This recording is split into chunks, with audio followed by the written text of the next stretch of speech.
welcome to this second CEAR-IRE workshop. So I'm Philippe Dastu, and it was really a pleasure again this year to organize this workshop in collaboration with CEAR and the RSI. So what I want to say is basically this year again we had a lot of submission, close to 100 submissions for the workshop, so we had a hard task to choose the papers that are on the program, so thanks everyone for making that cut and for being here. We're also very happy to have Olivia Mitchell as a keynote speaker for the event. She's from the Wharton School, and her talk should be very interesting. If ever you had any questions during the workshop, I think David or Lee would be the people to talk with, or internet, or just whatever questions you could have. And without further ado, I would like to ask Glenn, who is from CEAR, to say a few words, and afterwards Pierre-Carl Michaud from RSI will also give a few words. Great, thank you so much, Philippe. And for the Australians here, g'day. My name is Glenn Harrison. I'm Director of Centre for the Economic Analysis of Risk at Georgia State. One theme of CEAR is to look at risk at different levels of agency. In other words, at the level of the individual, at the level of the household, at the level of the corporation, at the level of the state, the government. And so it's very, very natural for us, Chia Porter is our Program Director in Household Risk, it's very, very natural for us to want to do this sort of work on a regular basis. And retirement is obviously something that's passionate to us. I'll just tell a quick story of the immediate policy relevance of this, and the Australians will understand this. Like every country on the planet, or some of them at least, Australia has a mess when it comes to its aged care. There's scandals all over the place. So we've had a Royal Commission, which for those Americans, a Royal Commission is serious affairs, where they often do a lot of serious research. They come up with it. They've got all sorts of powers of gathering data, and they've got good funding.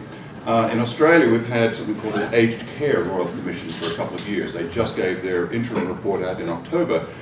And one of the most important things that they realized was that there was a more systemic problem to aged care, and it had to do with retirement.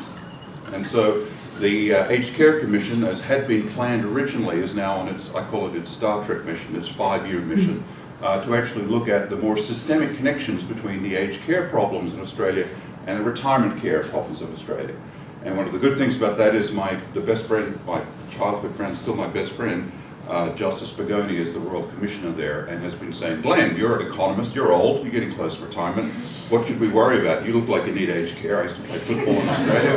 And I said, well, the first thing you've got to do is worry about retirement. And he said, well, hang on, we're an aged care thing. But 5 minutes later, after talking and realizing it, he realized that one has to completely integrate the discussions of aged care with retirement. Not that you take over the planning of retirement for the country or even make recommendations, which is all the Royal Commission does, but you can't separate them out. So that's one of the themes that I think is of great significance, is to see, and we have papers in various topics in household finance as well as just retirement, but is to sort of see the connections between these things and not to think partial equilibrium. Yes, we will do that as we do empirical work. I've got this data set, it shows me this, it doesn't show me that. I fully understand that, but I think we should also keep a broader picture in mind, because this is deeply policy relevant. And it's particularly policy relevant since I'm getting older one year per annum, so I'm going to need to worry about retirement soon. It's a great pleasure to have you here. As Philippe said, we had 100 submissions, and it wasn't one of those cases where we hit N good submissions and N people are here and then the rest were terrible. Seriously, this is after several years of running this workshop, we're getting very, very good submissions, which is great. I think that's got a lot to do with the joy of coming to Montreal, but that's okay. We'll take that positive externality with it. So welcome, look forward to the conference, and we'll chat a lot more later. Pierre-Carl. Yes. Thanks, Glenn. Despite the snow, huh? You're happy to be here. So thank you everyone for coming. We're very happy to host this with Glenn. Thanks a lot to Philippe for organizing the program, and David and Lee did a great job of getting all of you here present, and you have smiles on your face, so that starts the day really well. A few words on RSI. RSI is at HEC Montreal.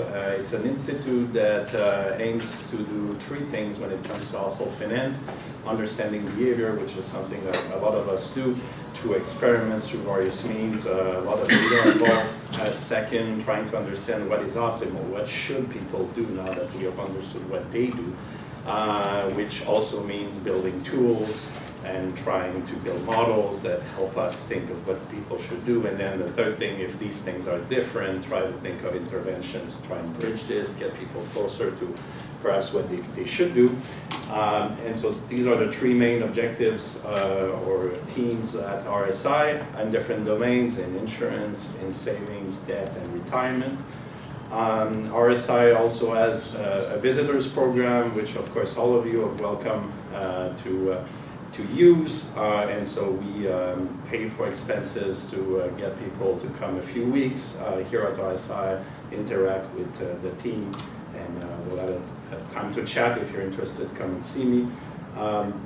Last few words, the objective here today is of course to go deep into papers and have productive discussion, but above all have fun. And so I hope the climate will be conductive and you'll be able to have good discussions either here or outside of the breaks or tonight at dinner. And so that's the spirit which we convene.